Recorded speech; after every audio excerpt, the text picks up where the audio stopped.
Friends, आप सभी का स्वागत है इस वीडियो में। हमारा इस वीडियो का टॉपिक है बुनियादी शिक्षा। इसको बेसिक शिक्षा भी बोलते हैं महात्मा गांधी को। तो देखते हैं कि क्या है ये बेसिक शिक्षा।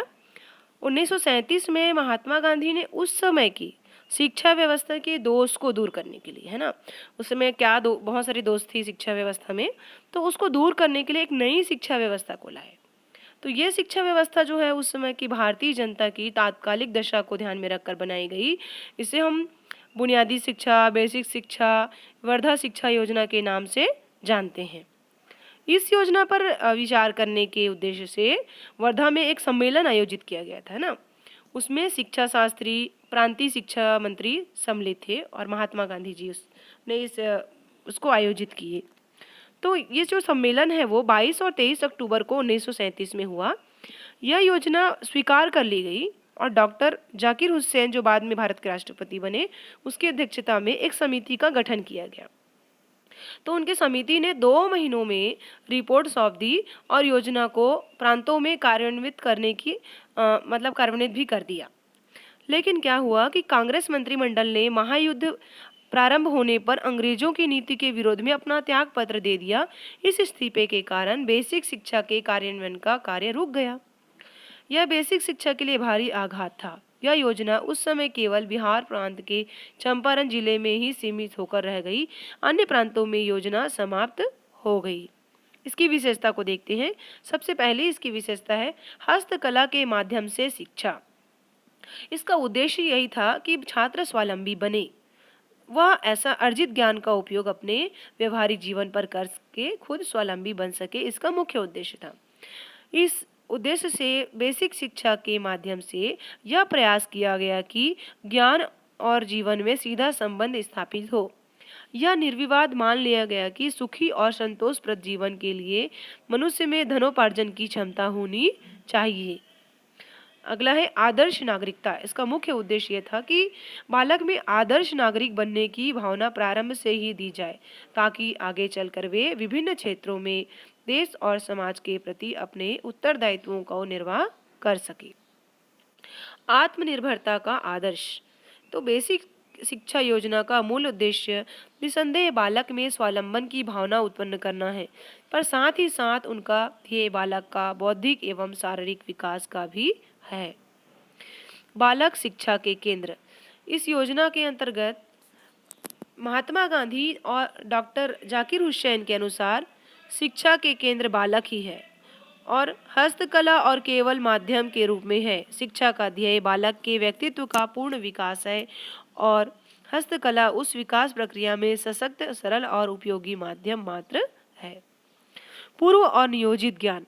बेसिक शिक्षा के अंतर्गत शिक्षा सुसंगठित ढंग से और पूर्ण रूप से दी जाती है और बालक को उसकी रुचि के प्रतिकूल अनावश्यक जोर नहीं दिया जाता है। हस्तकला के साथ संबंध बातों का ज्ञान बालक को नियोजित ढंग से दिया जाता है। अगला पॉइंट है 6वां, लचीला पाठ्यक्रम और स्वतंत्र वातावरण। बेसिक शिक्षा की विशेषता उसका लचीलापन और स्वतंत्र वातावरण है। इस योजना में छात्र और शिक्षक को अपनी रुचि के अनुसार कार्य करने की छूट है और उन्हें पाठ्यक्रम पूरा करने और 100% परीक्षा फल दिलाने का कोई बंधन नहीं है। पाठ्यक्रम में आवश्यकता पड़ने पर संशोधन अथवा परिवर्तन करने की पूरी छूट है। योजना के अंतर्गत पाठ्यक्रम करिकुलम क्या था ये देखते हैं। इस शिक्षा के अंतर्गत 7 से 14 वर्ष के आयु वर्ग के बालक बालिकाओं की शिक्षा की व्यवस्था की गई। शिक्षा की विषय सूची में है, पहला है बेसिक हस्तकला या क्राफ्ट, वस्त्र निर्माण संबंधी कार्य, कताई बुनाई, काष्ठ कला, कृषि कार्य, फल फूल उत्पन्न करने का कार्य, चर्म कार्य, चमड़ा का जो कलर रहता है वो, मत्स्य पालन शिक्षा और मिट्टी की कारीगरी। स्थानीय आवश्यकता के अनुसार हस्तकला, गृह विज्ञान की शिक्षा जिनका आयोजन केवल बालिकाओं के लिए होगी। और अगला है मातृभाषा, गणित, भूगोल, इतिहास एवं नागरिक शास्त्र जो सामाजिक शिक्षा के विषय है।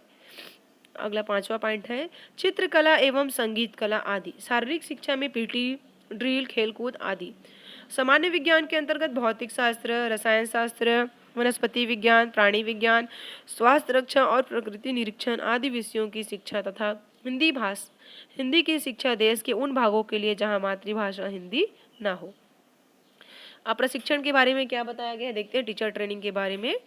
इस योजना में सफलता शिक्षा के प्रशिक्षण पर आधारित थी। शिक्षकों का प्रशिक्षण दो प्रकार का था, एक अल्पकालिक और दूसरा दीर्घकालिक। अल्पकालिक 1 वर्ष की अवधि और दीर्घकालिक प्रशिक्षण की जो अवधि है वो 3 वर्ष की थी। तो इस प्रकार होगा अध्यापकों का प्रशिक्षण। योजना में अध्यापन विधि को किस प्रकार से बताया गया है देखते हैं। इसमें पूरी शिक्षा को 7 कक्षाओं में विभाजित किया गया है। प्रथम कक्षा में सर्वप्रथम बालक को मौखिक शिक्षा दी जाती थी। उसके बाद पढ़ना और लिखना सिखाया जाता था। फिर क्राफ्ट का परिचय कराया जाता था। हस्तकला के माध्यम से अन्य विषयों की उच्च स्तर की शिक्षा की कक्षाओं में होती थी। 7 कक्षाओं की शिक्षा प्राप्त करने के पश्चात इस योग्यता को प्राप्त कर लेता है कि वह अपने जीविका सीखे हुए क्राफ्ट की सहायता से चला सके। योजना की प्रगति। देश के अनेक प्रांतों में कांग्रेस मंत्रिमंडलों की स्थापना होने के फलस्वरूप बेसिक शिक्षा योजना की सन 1938 में कार्यान्वित किया गया। बम्बई, बिहार, मध्य प्रांत, संयुक्त प्रांत, उड़ीसा प्रांतों में इस योजना को क्रियान्वित करने के लिए विशेष प्रयास किए गए। सबसे अधिक कार्य इस दिशा में बिहार प्रांत में किया गया, किंतु यह सब प्रगति शीघ्र ही समाप्त हो गई क्योंकि अंग्रेजों की युद्ध की नीति के विरुद्ध शीघ्र ही कांग्रेस मंत्रिमंडल ने इस्तीफे दे दिए। केंद्रीय शिक्षा सलाहकार बोर्ड ने सन 1938 में तथा सन 1940 में बेसिक शिक्षा के पुनर्गठन के लिए 2 समितियां नियुक्त की गई। इसके तत्कालिक बम्बई प्रांत के मुख्यमंत्री B.G. खरे ने समिति के बेसिक शिक्षा के संबंध में अनेक सुझाव दिए, जो इस प्रकार है। पहला है कि शिक्षा का माध्यम एकमात्र मातृभाषा होनी चाहिए। दूसरा, हिंदी भाषा को देशव्यापी बनाया जाना चाहिए। तीसरा, प्रवेश की आयु बालक के लिए 6 वर्ष होनी चाहिए।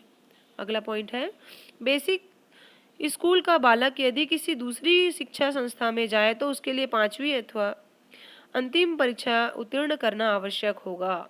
बेसिक शिक्षा योजना को ग्रामीण अंचलों में सर्वप्रथम क्रियान्वित किया जाए तथा इस शिक्षा योजना में बाह्य परीक्षा की व्यवस्था नहीं होनी चाहिए और आंतरिक परीक्षा के आधार पर ही स्कूल लिविंग सर्टिफिकेट दे दिया जाना चाहिए। जो खेर समिति के समस्त सुझावों को केंद्रीय शिक्षा सलाहकार बोर्ड ने मान लिया। सार्जेंट शिक्षा योजना 1944 के अंतर्गत उसे कार्यान्वित करने के आदेश दे दिए गए।